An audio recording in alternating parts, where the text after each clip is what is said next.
Love this podcast? Support this show through the Acast supporter feature. It's up to you how much you give, and there's no regular commitment. Just click the link in the show description to support now. You're locked in. Look at what we have here, folks. To the only show that matters. The cream of the crop. Duke loves wrestling. And there is no one that does it better than your host. I have come here to chew bubblegum and kick ass. The Duke. And I'm all out of bubblegum.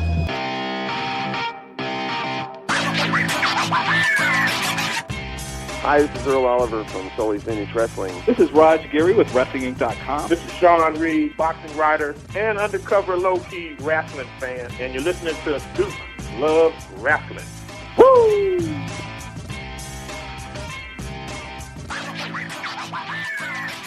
Hi, this is Ed Cannell. And this is Matt Enton. And we are Suspicious Behavior Productions, creators of Invasion from Planet Wrestletopia. Yes, you are. And let me tell you something. Folks, brother, I am not a comic book guy. Okay. Let me just admit that up front. Okay. I was a TV kid. I was sitting there making sure I got all my chores done and my homework done so I could watch wrestling. I was a big wrestling guy. I loved cartoons.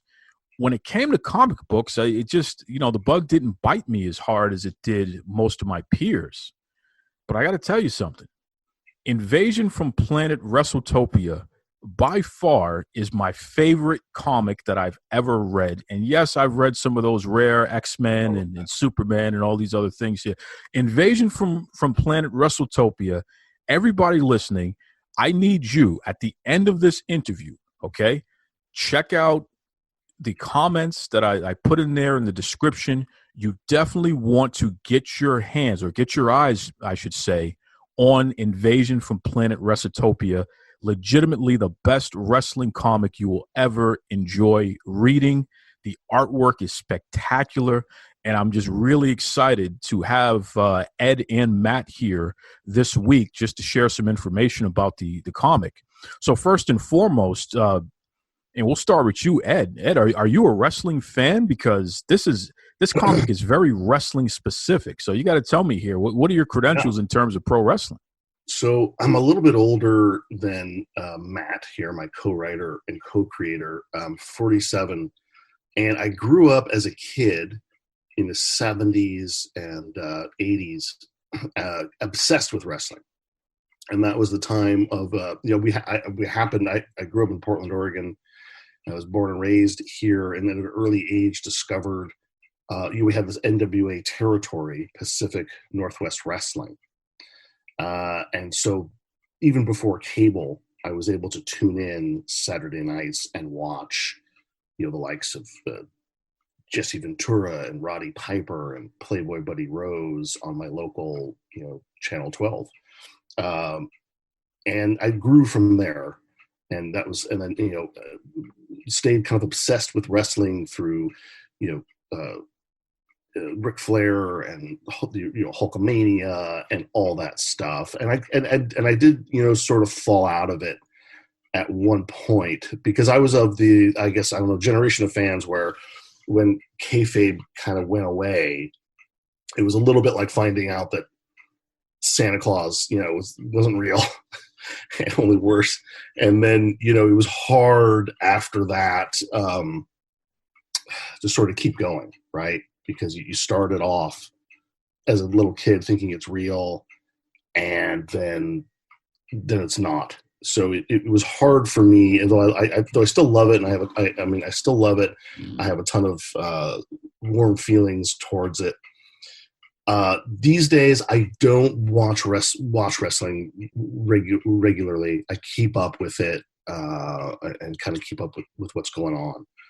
But my obsession with it was primarily through the 70s and 80s. What about yourself? What about yourself there, Matt? I mean, again, what are your credentials with pro wrestling? Because this comic is so specific to the wrestling experience. Were you a wrestler, or you have some kind of connection with wrestling that allowed you to create something so specific? Well, if you saw my physique, you would see I'm definitely not cut out to be a wrestler. Manager. But, no, I've been a fan ever since I was about maybe 5 years old. I was the perfect age to sort of, catch the cresting wave of Hulkamania / sort of like the rock and wrestling era. We didn't have cable when I was a kid, so I got whatever I could, which usually meant, Saturday mornings, Hulk Hogan's Rock and Wrestling, and then Saturday night's main event on, I believe it was NBC at the time. And then our local affiliate would have Glow on Saturdays as well. And then, of course, in high school, we got cable, and the Attitude Era was just sort of dawning. So, I remained like a pretty consistent viewer up through maybe sort of the early 2000s. And then my sort of viewing habits fell off. But, my sort of like warm, fuzzy feelings for wrestling have sort of never gone away. Like Ed, I still keep on top of what's happening in the industry, in my news feed. And, I'm just like a sucker for any wrestling content. So of course I've just been devouring Dark Side of the Ring and any of like the WWE network documentaries that they've been putting out. Whatever content they're going to put out there, about wrestling, particularly from the time I was viewing it, which would be sort of mid 80s through the early 2000s. I'm all about it. That's great stuff there. That's great stuff. And it's funny that you both mentioned things that stuck out to me that I believe definitely influenced your comic here. Ed, you mentioned Hot Rod Roddy Piper, the Hall of Famer. Yeah. And, when you talk about the Pacific Territory, I mean, he spent so much time in Oregon, and I believe at one point he was the head booker up there, what have you. He's definitely the main attraction. I actually had his daughter, Teal Piper, who is now a wrestler. Yeah. She was on Duke Loves Wrestling podcast last year, and you'll get a kick out of this, Matt. The creator of Glow, he was on this show. Oh, no way. And now he runs WOW Superheroes. He and the owner of the Los Angeles Lakers, they run WOW Superheroes, which, Ed, is the promotion that Teal Piper is a wrestler in. So David McLean is his name. He was the guy who created Gorgeous Ladies of Wrestling, and he's the guy that runs WOW Superheroes, Women of Wrestling Superheroes, and Roddy Piper's daughter wrestles for him. So it's just funny how a lot of this stuff comes full circle when we talk about influences and we get into this great comic that you guys have, Invasion from Planet Wrestletopia. Yeah, Piper was so great, and he lived in a suburb of Portland called Aloha. And it's, wasn't unusual to meet people maybe who bumped into him. And anytime you met someone who had a personal story about, meeting Piper or, even being like, I met somebody who his wife was one of Roddy Piper's lawyers for something. Fantastic guy. Like you never heard anything but what a great guy he was. And so he got the Portland territory, the Pacific Northwest territory, was not the first place he'd ever wrestled as a young up and comer, but it was Don Owens, the owner of Portland Wrestling, who really thought that Piper had what it took to be a major star, and actually sent Piper, I think, to Georgia Championship Wrestling, the biggest NWA promotion at the time, and said, "Look, you gotta take this Piper kid on. He's going to be huge." Piper never forgot what the Owens family sort of did for him, and even at the height of his WWF at the time popularity, Hulkamania and all that stuff, when the WWF, as they were known at the time, would come to Portland, Piper told McMahon, "I will never wrestle in Portland because I just won't do that to the Owens family." So I did get to see him wrestle live, but it was because Piper would still, even under contract with Vince McMahon, would occasionally come back and wrestle for Don Owens. It was very unusual, but he would like wrestle Playboy Buddy Rose in the main event, and I got to see one of those main events and see him wrestle, not against Hogan or against Jimmy Snuka or something like that, but against NWA and AWA stars at the time. It's crazy because you never know how all of this stuff is connected one way or another. So let's just jump right into this here, because issue 1, A Date with Destiny from Invasion from Planet Wrestletopia. What was it that you folks were trying to accomplish with this first issue here? The amount of pages, I was very surprised, pleasantly surprised at how many pages this episode was. It wasn't a short read, so it gave me a chance to really get used to this universe, so to speak, and get familiar with some of these main characters here. But talk to me about it. We'll start with you there, Ed. What was it that you guys were trying to accomplish with this? And then Matt, you can jump in at any time on that as well. With this first issue, what were you trying to go for here? Our main goal for this whole series was really, we love this story and we want to get it out there into the world. The first issue is 32 pages, and it definitely, sets the tone, and we tried to do the setup in as interesting and funny way as possible.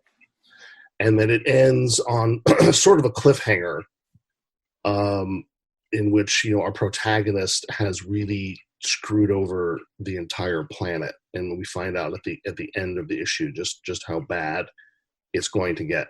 So it's a little bit longer because we wanted to set the tone for the series and introduce the characters and do all those things you're supposed to do, but we also wanted to make sure we had enough in there to really get the reader hooked on the promise of the premise of this series, and get them excited for the next issue, and really the next 5 issues, where the train really gets rolling down the tracks and things get really exciting.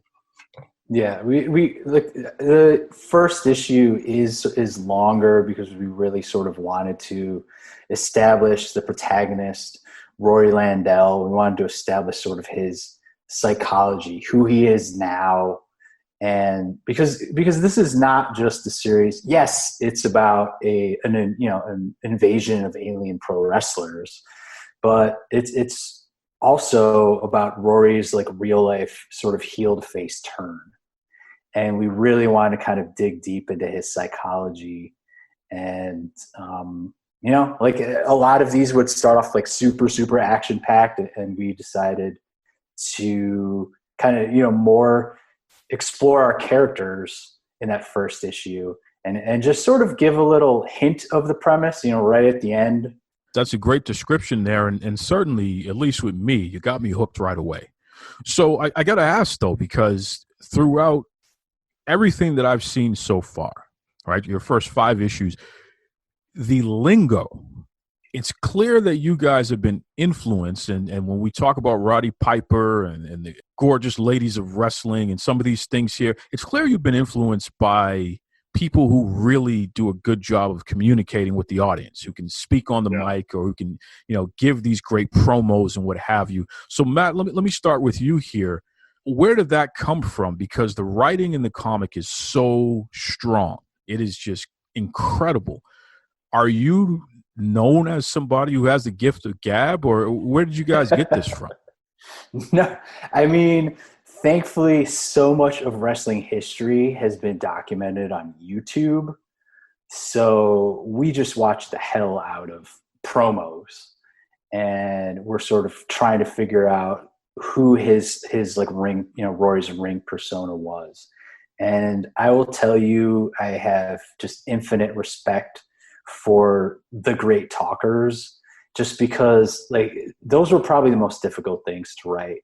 And little preview, we have another Rory promo in the last issue, but there's so much batting back and forth trying to perfect it, because in order for it to come off as realistic, it both has to be, has to hook you, but also has to almost sound off the cuff and improvise, which is something really difficult to capture, on the printed page like this.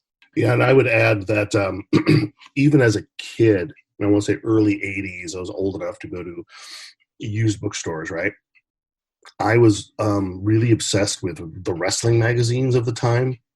And the wrestling magazines were great because they were total kayfabe all the way. You even had heel columnists in the wrestling magazine, and then the wrestling magazines just took it very seriously. And Matt and I, we bought a bunch of those old wrestling magazines when we were doing this. A lot of which I had owned in the past, So we did a lot of research, of course, into how these guys talk, deliver promos. I was as a young fan, particularly obsessed with Georgia Championship Wrestling when cable was brand new. And my family got it pretty early on. Now the whole nation could watch Superstation WTBS from Atlanta. A lot of people think that McMahon was the first one to kind of go national with it, but it was Superstation WTBS, which had just been a local station in Atlanta. Now, kind of through no fault of their own, was a national cable channel, and you could watch 3 hours of Georgia Championship Wrestling, NWA territory down there in Atlanta. Also, by happenstance, the home base of Ric Flair, the world champion. So you saw Ric Flair cutting promos every Saturday, and Michael Hayes and just all those guys, and it was just great. I love those old promos and the way Ric Flair worked the mic and all that stuff. So our love for all that stuff is in the comic book, obviously.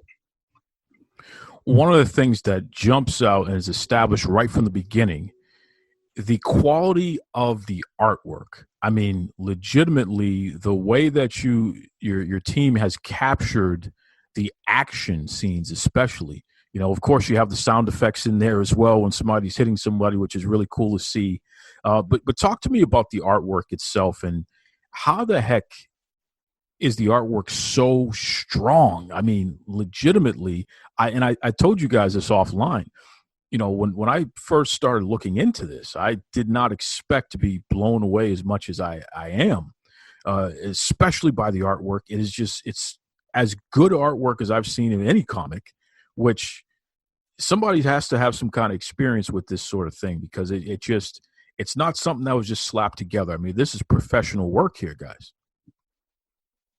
Yeah, a lot of these indie comics, because, our first 2 issues were self-published, they suffer from, a lack of professionalism. You can tell they're self-published. And for us, it was just vital that we put together, because our experiences in video games, it's not in comics. We wanted to assemble a team with a lot of experience under their belts. So for the first 3 issues, we have Dan Scotty doing the art, and then Kendall Good took over art duties for the remaining 3 issues. And Dan, we had seen Dan's art in other things he'd done. He did a run on Will Eisner's The Spirit, and he'd done some Battlestar Galactica comics.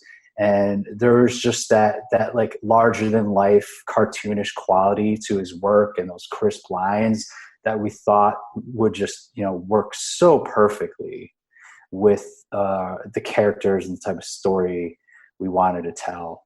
And what was interesting with Dan is like he knew nothing about wrestling whatsoever. So Ed, kind of had to he put together sort of a care package of wrestling magazines and DVDs and sent it to him so he could sort of self-educate before he embarked on this little journey with us.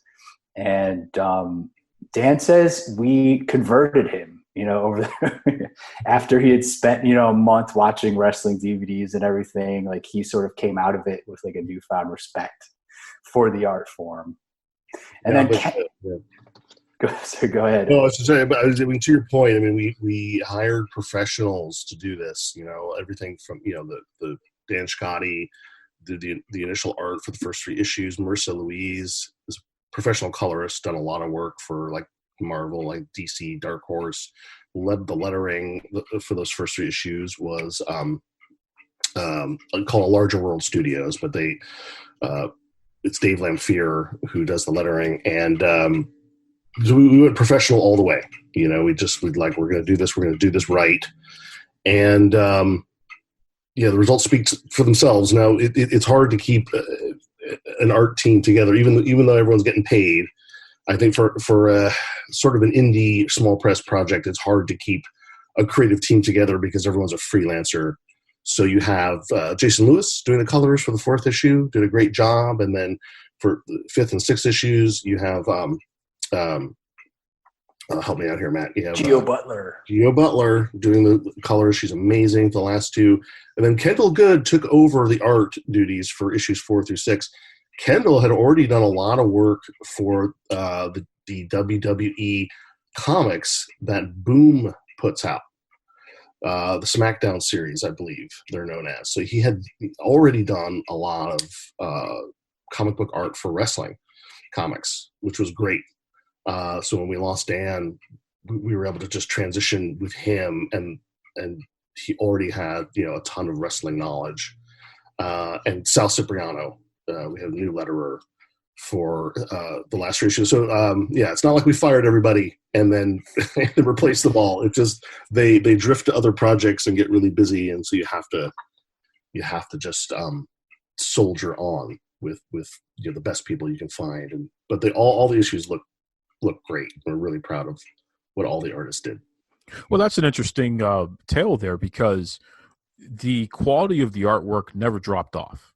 So if you never told me that you were using different people in later issues than you were in the beginning, I would have never known that, because it all is just top-notch, high-quality stuff. So kudos to you guys for finding the right people to keep this consistent, and kudos to the artists themselves, because really, I'm telling you, it doesn't matter what quality your steak is. It could be the rare, most beautiful piece of whatever. If it doesn't look good, people aren't going to be interested in it. And this whole comic series just looks incredible. I mean, just really, really good stuff. Invasion from Planet Wrestletopia, once again, is the name of the comic, folks. And, these guys really should be commended for the job that they've done with this thing here. Now, I got to ask, and I guess I'll start with you there, Ed, the characters themselves, because you definitely have a pretty cool roster here. I'm a little partial to Macho, pretty interesting. Because I'm not the tallest guy in the world, but I can make it happen out there. So the fact that Macho was out there kicking butt is pretty cool. Talk to us about that, though. Talk to us about some of these characters that you guys came up with and what have you, and what kind of fun. And what I really want to know is, did you put yourselves or people that in there? Is there any kind of qualities that maybe that Ed or Matt or some of these other folks possess that you kind of slid in there? There might be some Easter eggs, I'm sure. So it's interesting. Almost all these wrestlers, these main sort of the more important characters, whether it's Rory Landell, the protagonist, or even some of the minor characters who are wrestlers, they're really more of an amalgam of all these different wrestlers who we just thought were really great and admired and thought were really fun. So Rory, we hear a lot of different people who read the comic say, "Boy, Rory reminds me of," and we've heard Randy Macho Man Savage, Hulk Hogan, we've heard Ric Flair, we've heard all kinds of names, and they're kind of all right. Superstar Billy Graham was a big influence. Not really so much people we know, but wrestlers that we know, or wrestlers we think we know. And that's true for really just about all the wrestlers in the book. Mini Macho, he is a favorite of a lot of people, and he's funny. He's the one character that we didn't really have a lot of plans for when we started writing. And he was just kind of going to be in the first issue, possibly, and that's it. But we kind of fell in love with him, and we're like, he's got to tag along on this adventure. He's got to be a part of it. So he got to be in his character, we made a bigger deal out of his character than we planned. No, we're not really in the book. There's a brief cameo where you can see Matt and I reacting to Rock and Roll Rory Landell's big speech when he declares himself galactic champion of the universe. We're the two losers who are at home watching the pay-per-view on their couch eating, stuffing our faces. That's about it. That's about all you'll see of us, which is good for the comic. The less you see of us in the comic, the better. Yeah, and let me just say, Rock and Roll Roy Mandel, Taz did that way before you, pal, and so did the $1 Million Man, creating his own championship and declaring himself champion.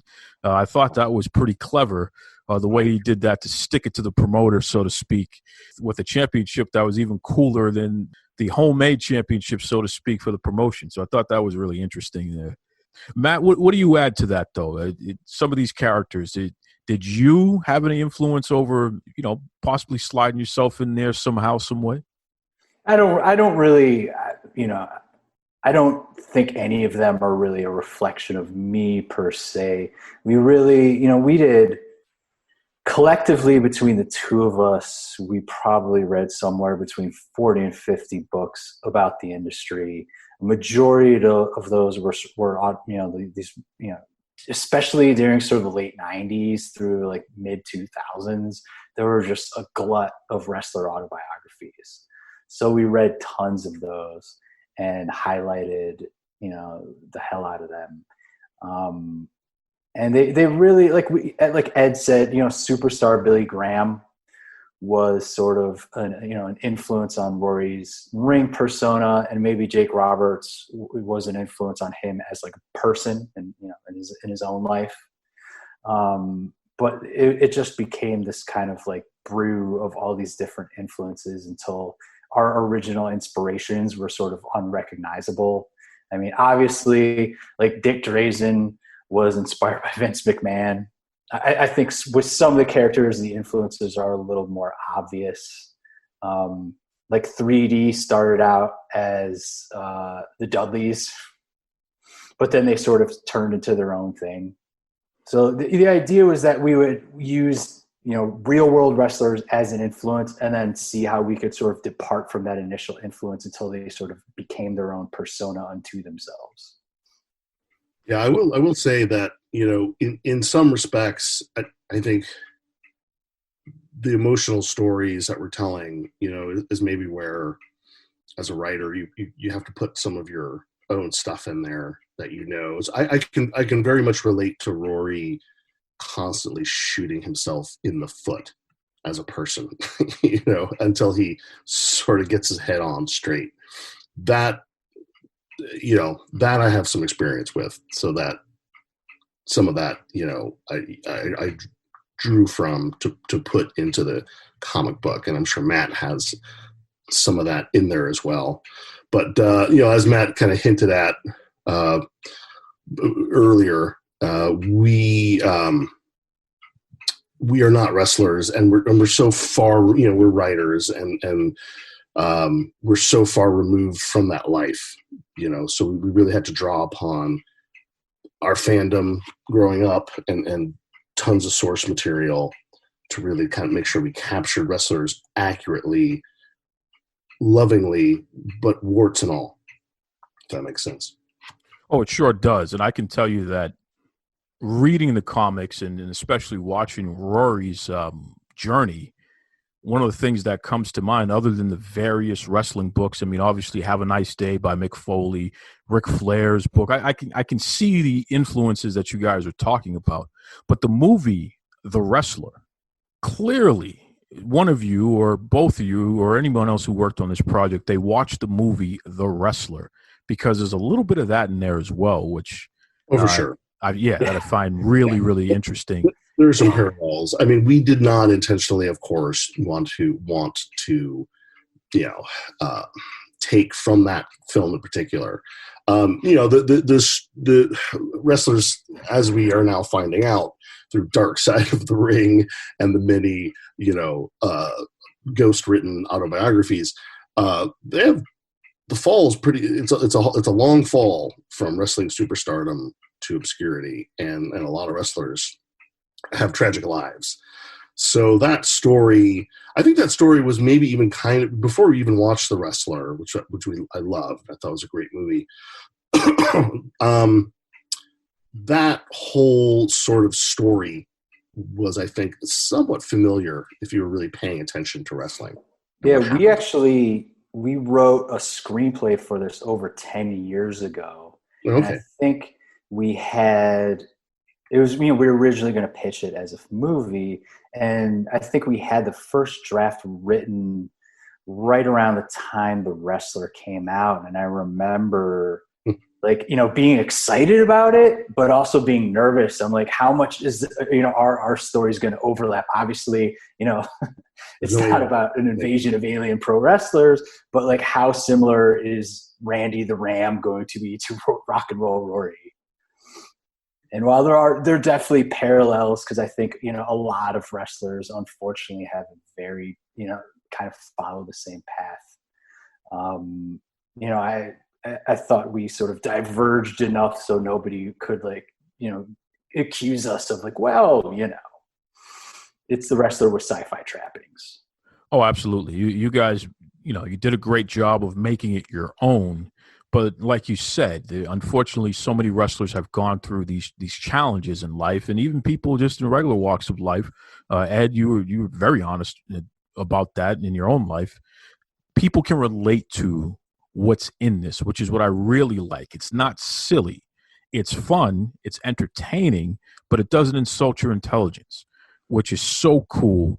And again, folks, it's the reason why I'm telling you right now, you want to get your eyes on Invasion from Planet Wrestletopia. It is just fantastic, the entire series that's available to you right now. Matt, earlier you mentioned something that is really interesting, and I want to circle back to that real quick. You said that you folks have experience in video games. So specifically, what is your experience in video games? Are you writing games? Are you one of the animators? Like, what are you doing with video games, and how has that influenced this comic? And Ed, you can jump in any time on that as well. So so Ed and I met in the video game industry. We both got hired for our first jobs in the industry by a studio in suburban Chicago called High Voltage. And I want to say, Ed, you were initially hired as a producer, correct? But you quickly transitioned to a designer role. Yeah. By the time Matt came aboard, I was working as a game designer. We weren't working. The company wasn't working on games at that time that had a lot of writing necessarily. But when we started working on Leisure Suit Larry, Magna Cum Laude, all of a sudden we had to do a ton of writing, and we had to try to make it funny. And that's why Matt was hired. And they sat him down. This is early 2000s, and they sat him down right next to me, and that's how we met. And of course, we did talk about wrestling because Ed had a picture of himself with King Kong Bundy and an autographed Playboy Buddy Rose photo above his desk. So we both, in that, discovered our mutual love of wrestling that way. But yeah, so we Leisure Suit Larry title was the first game we ever worked on. We subsequently worked on a sequel that unfortunately got canceled. And since then, I have had 2 other full-time jobs in the industry just as a writer or narrative director. The titles, depending on the company, change. But a majority of our work has been as just freelance contractors. And sometimes we collaborate, sometimes we work independently. As a team, we've done a few titles for a studio down in Austin called Twisted Pixel. We did a game called Comic Jumper and another game called Loco Cycle for them. And in fact, we ended up writing a horror, a comedy slasher movie for 2 of the founders of Twisted Pixel. So we have 1 movie under our belts as well. We've also done some work for Ubisoft. We did a World War I game called Valiant Hearts. And Ed has worked on like 70 plus titles. He's worked on a lot more games than I have. Coming out very soon, May 22nd, we have Maneater, which is described by Tripwire, who is the developer, as a shark PG. And I did most of the writing with a big assist from Ed on that. And we're currently writing on the Goldbergs Back to the 80s, which is a mobile game title. Wow. So you guys definitely have a lot of experience in the video gaming world, and you're wrestling fans, as you admit freely. Ed, you got your autographed pictures and everything else for everybody. So there's no confusion, all right? You're dealing with a wrestling fan here, folks. Just in case anybody in the office, whether they wanted to know or not, they're going to know that Ed was a wrestling fan. And Matt, you jumped on that bandwagon as well and waved your wrestling fan flag since Ed was out there so boisterous about it. But that's what we love. And as wrestling fans and folks listening to the show, these guys are legitimate. And one of the things that was very important to me is that the comic was respectful of pro wrestling, this entertainment medium that we love so much, this thing that we have spent so much of our time and emotions investing ourselves into. It's something that is our escape from the crazy world, especially these days for sure. So the fact that these guys are legitimate wrestling fans who've put out this fantastic comic, it definitely adds some positivity to the pro wrestling industry, which we love so much. Ed, talk to us real quick about your publisher, because you guys started off independent, but then you were able to sign on to a massive publisher here for the comic series going forward. Talk to us about the publisher. Yeah, so we really were lucky after our, self-publishing for a couple issues. We were signed on by Starburns Industries Press, which I would describe in the comic book world. I would say small press publisher is pretty accurate, but the Starburns Industries itself is this large company that produces a lot of animated television. Rick and Morty actually probably being the biggest thing that they've worked on thus far, but on a lot of other cool stuff as well.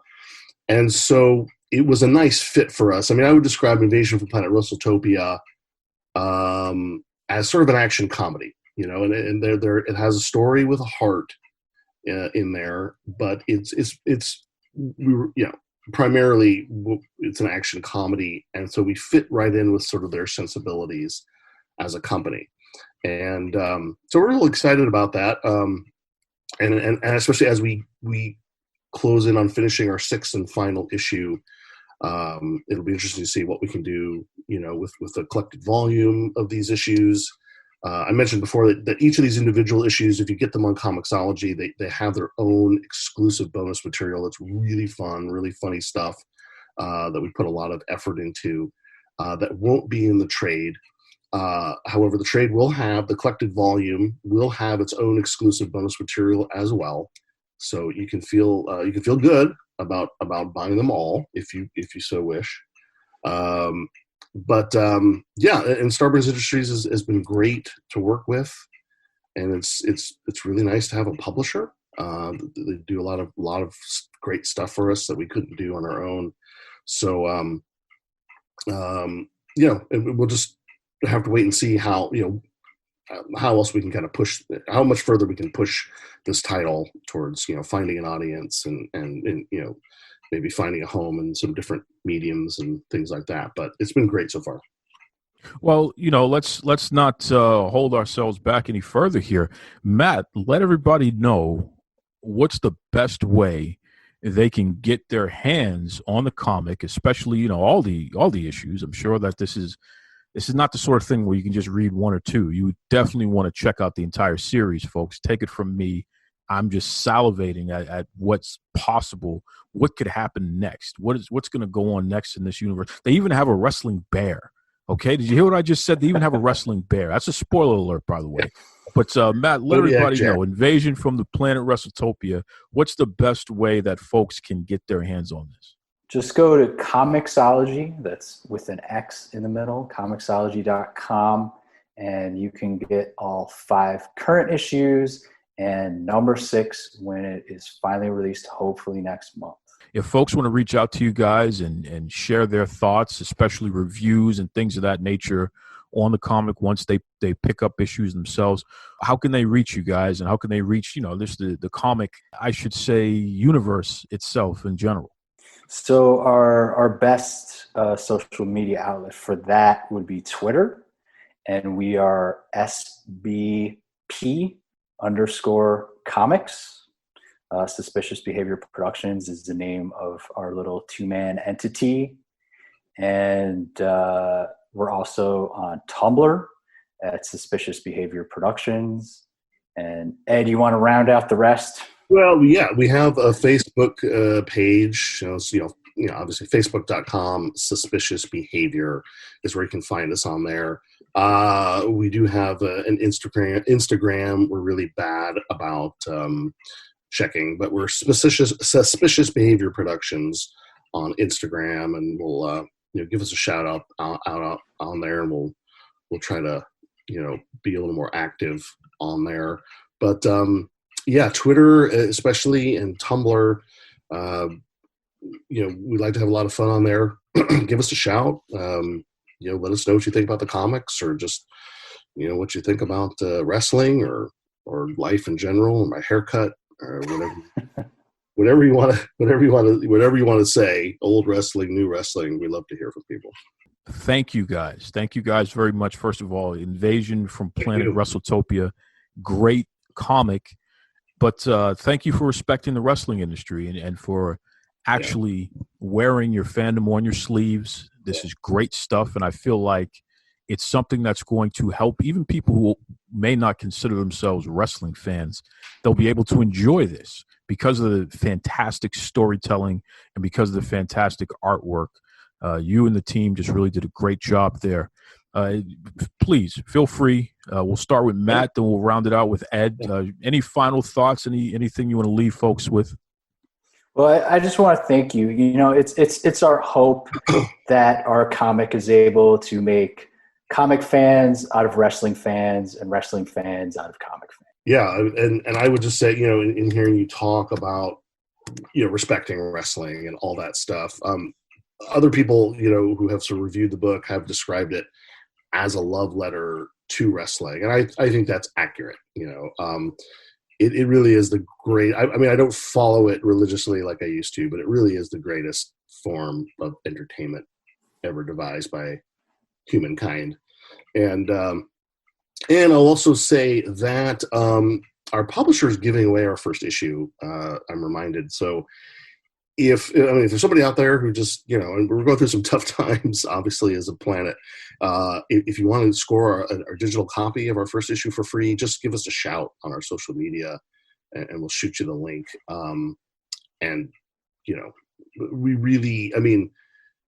We really just wanted to get the story out there. If anyone, is having a tough time and could use a break, just give us, our DMs are open on Twitter or Facebook, whatever. Just give us a shout, and we'll set you up.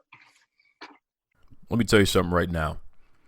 If you respect the pro wrestling business and you're somebody that is putting something out there that folks can enjoy, especially when it's of the high quality that Ed and Matt have put out with their comic, I want to talk to you.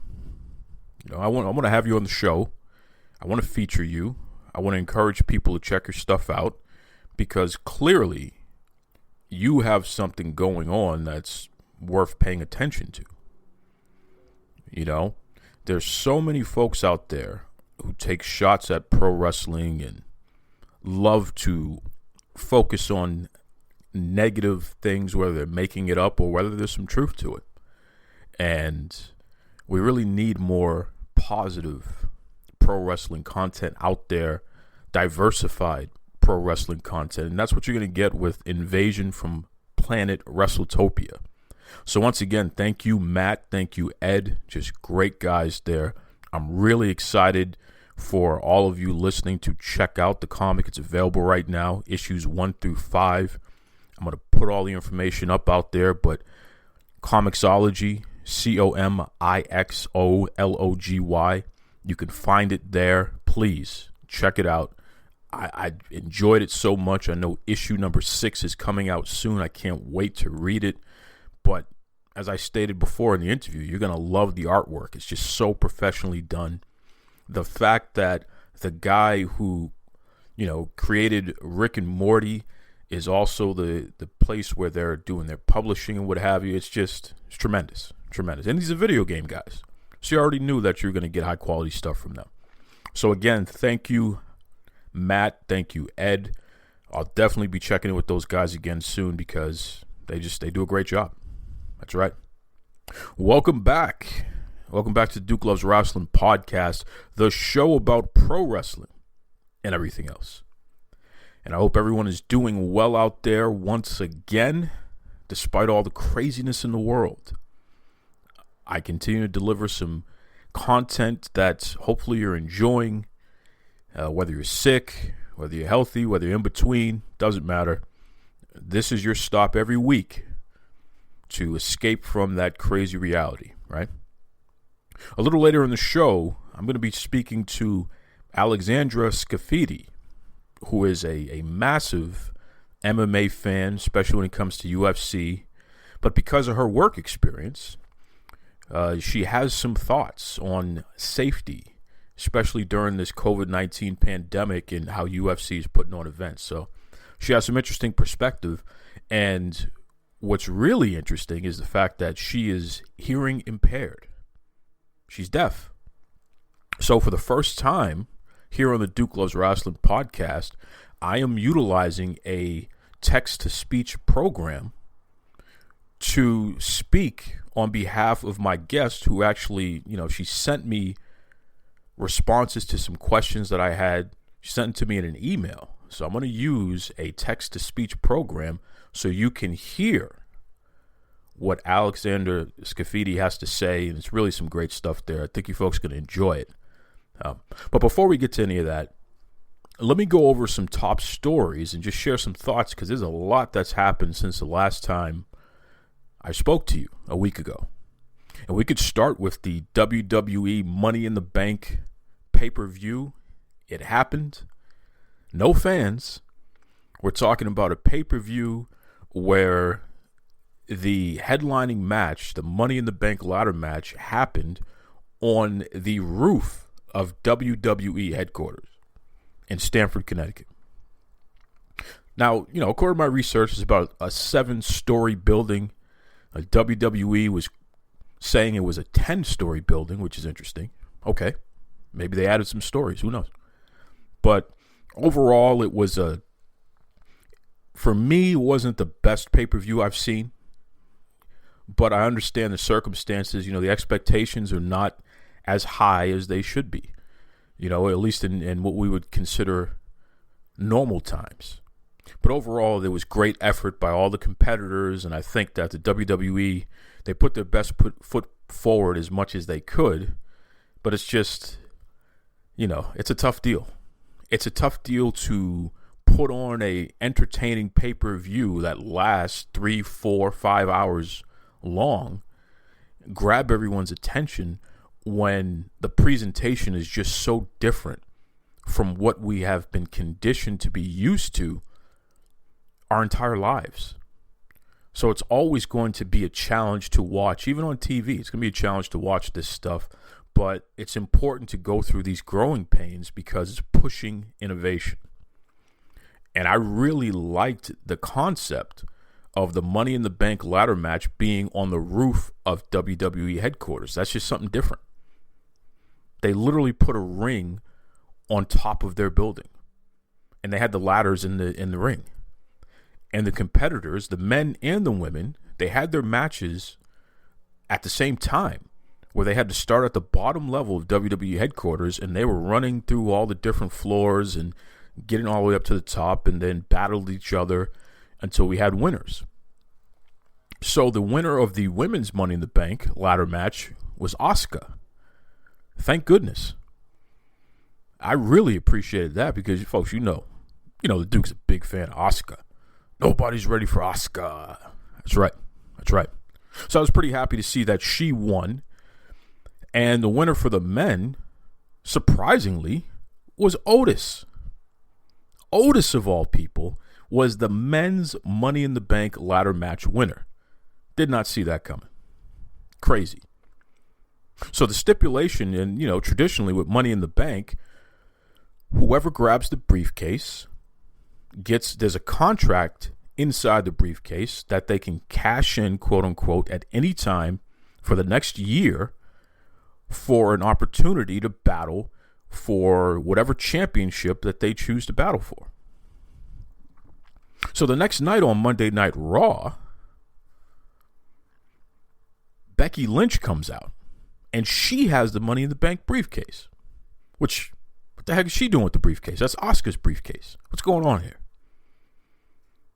But Becky makes an announcement. She is taking time off because Becky Lynch, the man, is pregnant. Now, I know what you're thinking. You're thinking what I'm thinking. How the heck can a man be pregnant? I mean, literally not since Arnold Schwarzenegger in that movie that he was in where he woke up and he was pregnant. We haven't seen that before. So now suddenly the man, Becky Lynch, is pregnant. I don't know how this is possible. I don't know what science is doing where they can make the man pregnant, but that's what she claims. So we'll leave it at that. Fine.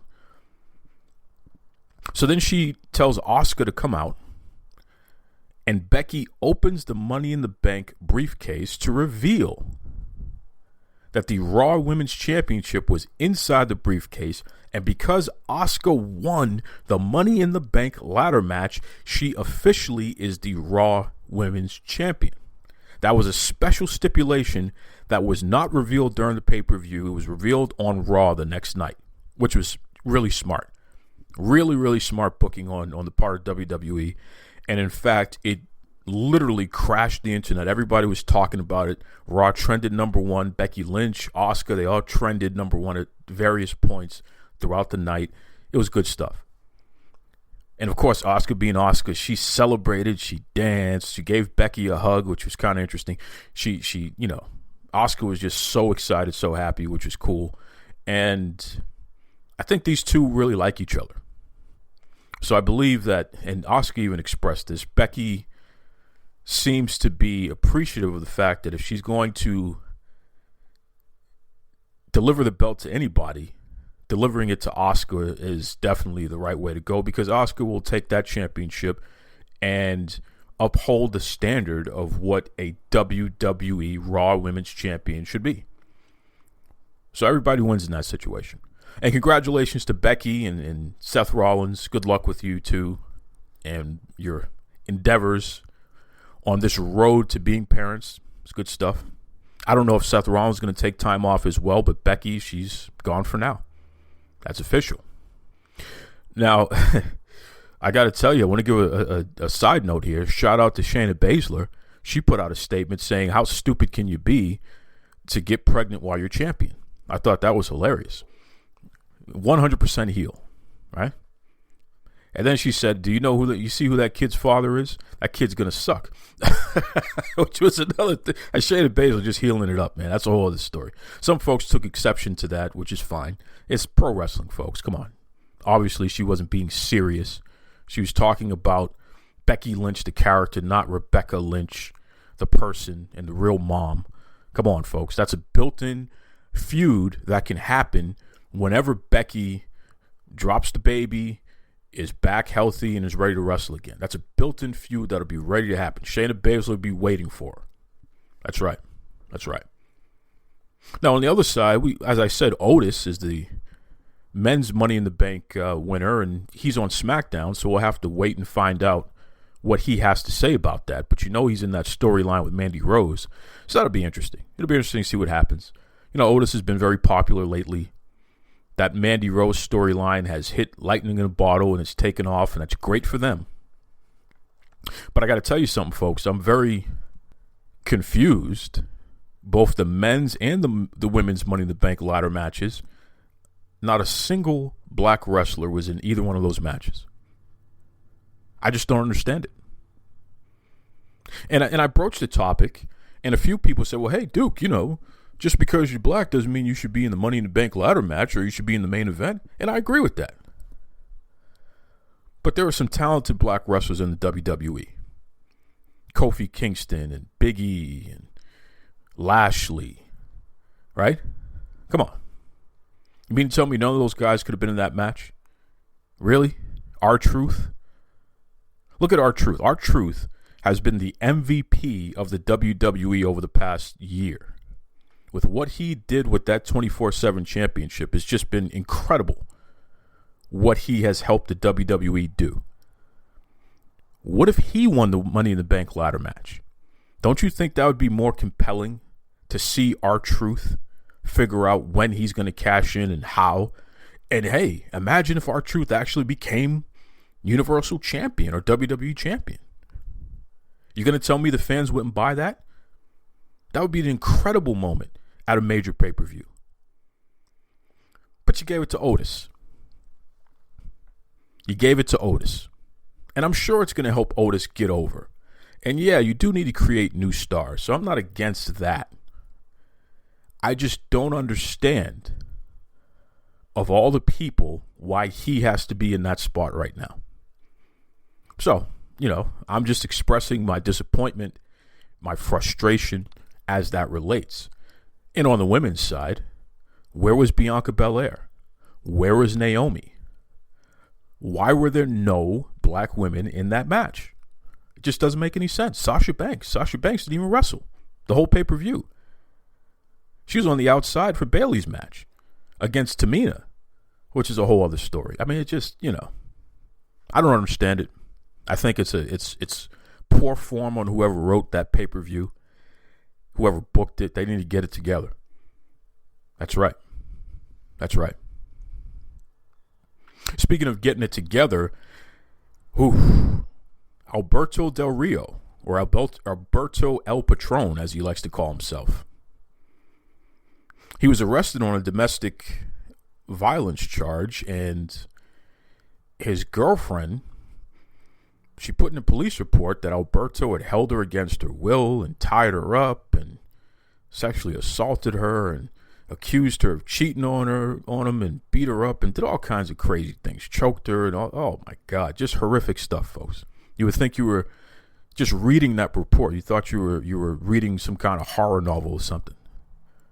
To think that a human being could be that monstrous and just, disgusting, reprehensible. And I'm going to tell you something. I don't know what happened. And yes, we are going to wait for the facts to come out, and everybody should have their day in court. No two ways about that. But I'm going to tell you something. Alberto Del Rio has this cloud hanging over him. And these allegations of domestic violence have been following him throughout his life. Whether he beat his brother bloody in Mexico, the whole stuff with Paige, him showing up with knife marks all over himself and stuff, she beating him up in the airport, which, there were witnesses that saw her do it, and she admitted she assaulted him. But was she defending herself? I mean, you have to go back and you have to ask these questions.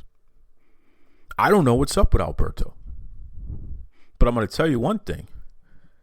I'm having a hard time defending the guy. And I have defended the guy based on the facts that were available at the time. But, Alberto, you're running out of my ability and even interest in defending you because something's not right. There's too much smoke here, brother. I would hope that you aren't such a monster, such a piece of trash that you would have done what is outlined in that police report. But I can't imagine that somebody's going to make that up. So we're going to see. And my heart goes out to the survivor of the domestic abuse. She and her son and the rest of her family, they got a tough road ahead of them just having to see this thing through and then whatever happens afterwards. She's not a pro wrestler. She's not a big-time celebrity, international superstar like he is. So you're going to have people who are going to try to pile on her and try to discredit her and things of that nature. It's really just, it's ugly to see. It's ugly. But if Alberto is guilty of this stuff and it ain't looking too good for him, I hope they throw every book on the planet after him. Just throw the book at him. Because a person like that does not need to be walking around in society. God only knows what could have happened. Could have killed that woman. If in fact this is all true. So I'll definitely update that story. It's disappointing, folks, because I was checking my archives. Next week is the 4-year anniversary of Duke Loves Wrestling podcast. I was checking my archives and found one of the older episodes where we were talking about the whole Paige and Alberto situation, and it seemed like every other week there was more information on that. And somebody asked me the other day, well, does this make you look at Paige differently now? And, it does. Absolutely it does. And I don't take back what I said in the past about Paige assaulting Alberto. There were witnesses. That actually happened. A woman had video and what have you of at least Paige on audio and you name it, beating him up at an airport. But I tell you, I have to go back and think about it. What if she was defending herself? That puts a little wrinkle in the whole scenario now, doesn't it? Huh. I don't know. But it's ugly. It's ugly because it's just another black eye on the wrestling industry. It's a black eye on society. You never want to hear about somebody being brutalized, especially at the hands of somebody else. It's just terrible. So we'll see what happens there, folks, but I don't know. I'll tell you, the man formerly known as Killer Cross, I think he goes by Karrion Kross now, he's definitely making a splash out there. Certainly is. NXT is heating up with this guy. I don't know if he's some kind of vampire or whatever he's got going on, he and his lady, but that whole package it's catching on, man. People are enjoying it. And I love to see that. It'll be interesting to see when Roman Reigns comes back, because I told you folks from 2-3 years ago, I would love to see, at the time his name was Killer Cross, Karrion Kross, whatever you want to call himself, Chili Willy. I would love to see Cross destroy that no good Roman Reigns. So hopefully we can make that happen sooner than later. And Cross, I know you're listening. Let me tell you something, bro. I got a shiny nickel in my pocket with your name on it. Okay? Take the money, as Harley Race would say. I will give you a shiny nickel if you destroy that punk Roman Reigns. He's my arch nemesis. He and I got problems dating from way back.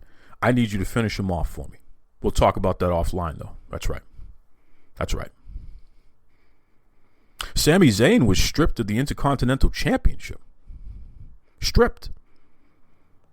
Unlike Becky Lynch, he didn't show up on Raw and do a presentation to anybody. The WWE stripped him of the title. Now, there's speculation that Sami Zayn is refusing to compete during this COVID-19 crisis. And WWE, people have accused WWE of making a public spectacle out of, quote unquote, punishing Sami Zayn by stripping him of the title. Let me say this. Sami Zayn is a heel right now in the storylines, right? This gives him something to complain about. Or this turns him babyface, stripping him of the title. So I'm not so quick to jump on the bandwagon and condemn the WWE for stripping him of the title. I think there's a storyline thing going on here. And I would hope that the WWE is not punishing Sami Zayn because he's doing the safe thing and not competing during this COVID-19 crisis. Because, Roman Reigns is doing the same exact thing. Becky Lynch basically is doing the same thing too. So what's the difference? So I would hope that they wouldn't be punishing Sami Zayn. I don't think that's the case, to be honest with you. I think a lot of you folks out there, you're looking for something to complain about when you are so devoid of the facts, it's not even funny. And it just, at some point, you got to wonder, what's the real agenda here? It's like some of you out there that like to exclaim how the WWE's in trouble. They're in trouble. Are they really? They're expanding their partnerships on television. That India deal just kicked in, so that money's coming in. I was listening to WrestleNomics the other day, and shout out to Brandon Howard Thurston III. You know, he's been on the show before. Good guy. And Brandon pointed out that the WWE is going to gross more money now than previously expected for the year 2020 because they're not doing the live events. So they're saving on those costs. And that translates over to an increase of another $100 million for the year. So they're going to set a gross record in 2020. They're going to make more money in gross than they ever had before because their production costs are down. And that TV money is coming in. And if they don't do another live event, it's not going to matter. They're still going to they're going to be in the black, as we say, not in the red. Disney can't say that. Disney's losing money hand over fist because their theme parks are down. So even though they have all these other divisions, their theme parks aren't there. So they can't get the money off the tickets and the rides, and they can't get the money off the merch that they sell throughout their various theme parks in the world. Think about that. I think they only have about 1 or 2 theme parks open right now. That's it. But the WWE is making money hand over fist. That's not a company that's in trouble, folks. That's a company that thrives. If you can do better during a pandemic, if you can do better during the periods of time where everybody else is not doing so well, you know what that says? You're not just a survivor, you're a thriver. That's not trouble. Somebody needs to invest in that company. You should buy more of their stock before it goes back up, because that's what's exactly happening right now. So, and that's not to say that I agree with every move they make, because certainly I don't. I've called the company out for years. I point out what I like and I point out what I don't like, right? But you got to be honest about it. And I'm telling you right now, from a business standpoint, the WWE is doing it just as well, if not better, than any other entertainment company that you can think of right now. That's not in trouble. That is amazing. That's right. That's right. Okay, folks, let's not belabor the point here. Let me just jump right into it, because my guest, Alexandra Scafidi, okay, and once again, this is a huge mixed martial arts fan. She loves the UFC in particular, and she had plenty to say about UFC 249. So let me back up here. On Saturday, the UFC put on the first live sporting event in America in something like over 50 days or something like that. You know, since this COVID-19 crisis, we haven't had live sports. We've had pro wrestling, you know, WWE and what have you, AEW, but we haven't had live sports, competitive sports. So the UFC, they're the first. And a lot of folks, you know, they had some questions about the process and how they did this. And Alex, she's fantastic. A lot of analysis here. And I reached out to her and said, hey, listen, why don't you come on the show and talk about this? Because on her Twitter feed, she was just firing off, man. And the who's who in mixed martial arts media, they were responding and sharing her thoughts and what have you. It was pretty interesting. And then Alex revealed to me that although she'd love to come on the show, she's hearing impaired. In her words, she's deaf. So that may make things a little challenging there. And let me tell you something, folks. This is an inclusive show. So the challenge of how do I innovate? How do I make this more accessible?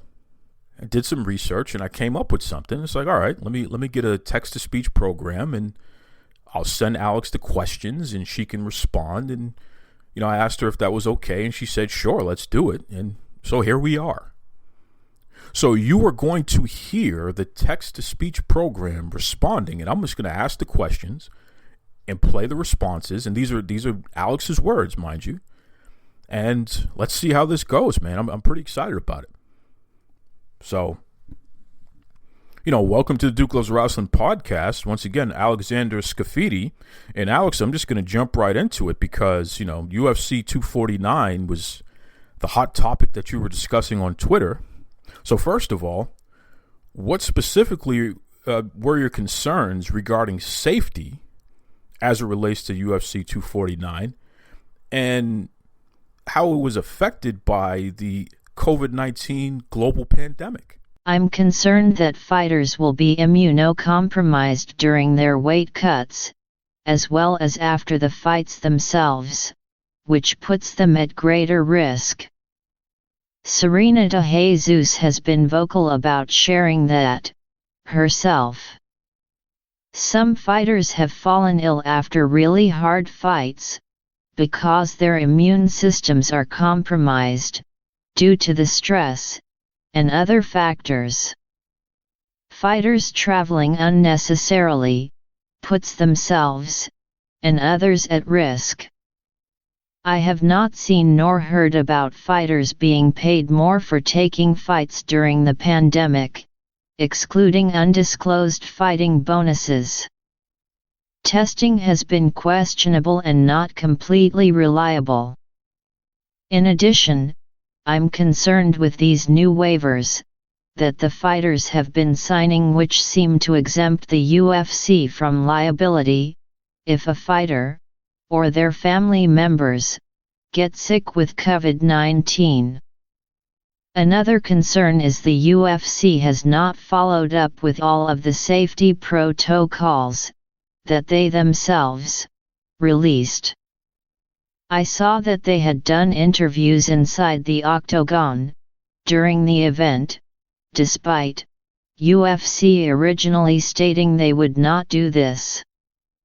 Are they pre-screening everyone in attendance before traveling to Jacksonville? If not, that would be an example of inadequate screening methods. Alex, how does your line of work affect your perspective on the matter? Because this is the thing. I mean, when you have certain experiences, that definitely may change how you look at something that most people wouldn't even give a second glance to. So again, how does your line of work affect your position on the matter? I'm very biased in my opinion that fights shouldn't be held right now.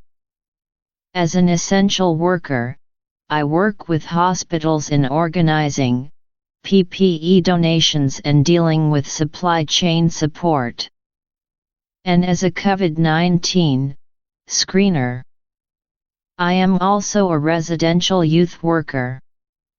Right now, anyone who is following health and safety protocols, with staying home and maintaining social distance, while avoiding unnecessary travel, is making it safer for essential service workers to do their jobs.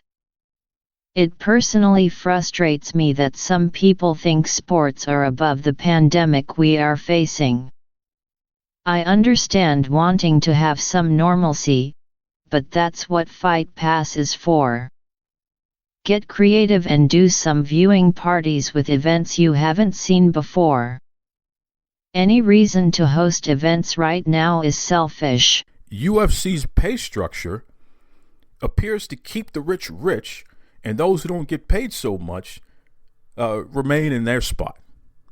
So, do you feel they should change the structure, especially during this COVID-19 pandemic? And if so, why or why not? Absolutely. Fighters are assuming the most, if not all, the risk. They should be paid accordingly for taking those risks. Essential service workers received a raise during this pandemic, so if the UFC deems their business as essential enough to host events, then they should be paying their fighters accordingly.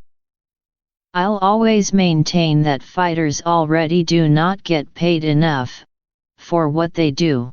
In your opinion, should MMA companies like UFC should they even be running events during the COVID-19 pandemic? No.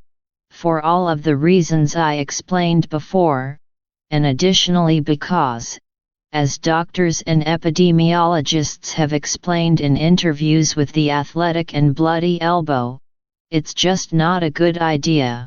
Do you have any other points that you'd like to add to the conversation, Alex? Here's your chance to, bring it on home, so to speak. I'd like to add that I personally am not trying to place the blame on fighters during this time. The UFC is offering the opportunity to make a paycheck, and fighters are taking that opportunity. They are already largely underpaid as it is, so I can't fault them for signing a contract, and I sympathize with them.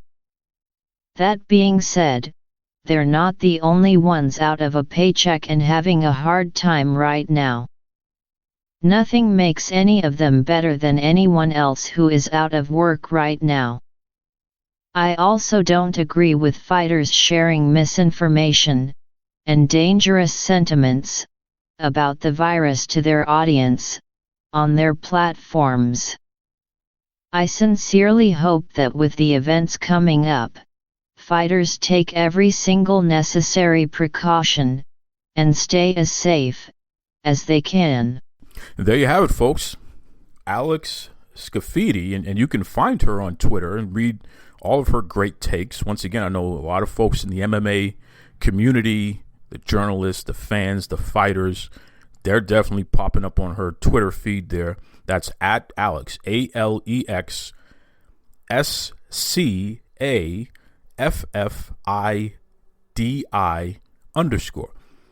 Alex Scafidi. Fantastic. And again, folks, if you are, or you know anyone who is hearing impaired, who is deaf, they are more than welcome to be a guest on Duke Loves Wrestling podcast, especially if they have a take on pro wrestling or MMA and boxing. If they want to share their take on any of that stuff, just shoot me a line at Duke Loves Wrestling, either on Twitter, Facebook, or at Duke Loves Wrestling on Gmail. They're more than welcome to come on the show. Well, let's push this. And I'm going to find a way to develop some transcripts for the show so people can read it and what have you. We'll find a way. We'll find a way to continue to make this as accessible as possible. Got to innovate, baby. That's right. That's right. Folks, next week is the official 4-year anniversary of the Duke Loves Wrestling podcast. And I got some exciting things lined up. Got a great guest. Got somebody who you haven't heard from in a while who's going to be back. Actually, a couple of somebodies. So that should be crazy. I'm thinking about either in addition doing some kind of video presentation, or at least a portion of the show will be recorded with video. So we'll see. Everybody's out there doing Zoom and all these other things. Some of you out there, you got your kids in the background acting crazy, body slamming each other, putting their feet in the camera. Craziness. But I'm thinking of taking advantage of some of that stuff and doing something special for the 4-year anniversary. So definitely tune in next week and you'll get to see something fun. Please send me any messages, questions, comments, you name it, at Duke Loves Wrestling. Obviously, please send in the reviews, especially if you love the show or even if you hate the show. Give me a 5-star review. Come on. This might be the show that you love to hate. I was on the Old Man Wade show last week, taking on Javi, Super Woke Javi, where we were discussing wrestling and politics and things of that nature. And, the whole room was against me, which I don't mind. Because in the words of the great Ric Flair, only one of you can be first, but you all can be next. And everybody knows that Duke doesn't shy away from a debate, baby. That's right. That's right.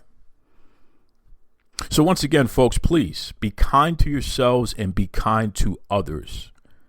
I appreciate you. I am thinking about all of you. We've been through a lot, folks, especially these last couple of months. But if you're going to keep tuning in, I'm going to keep churning out these shows for you. Again, we're in this together.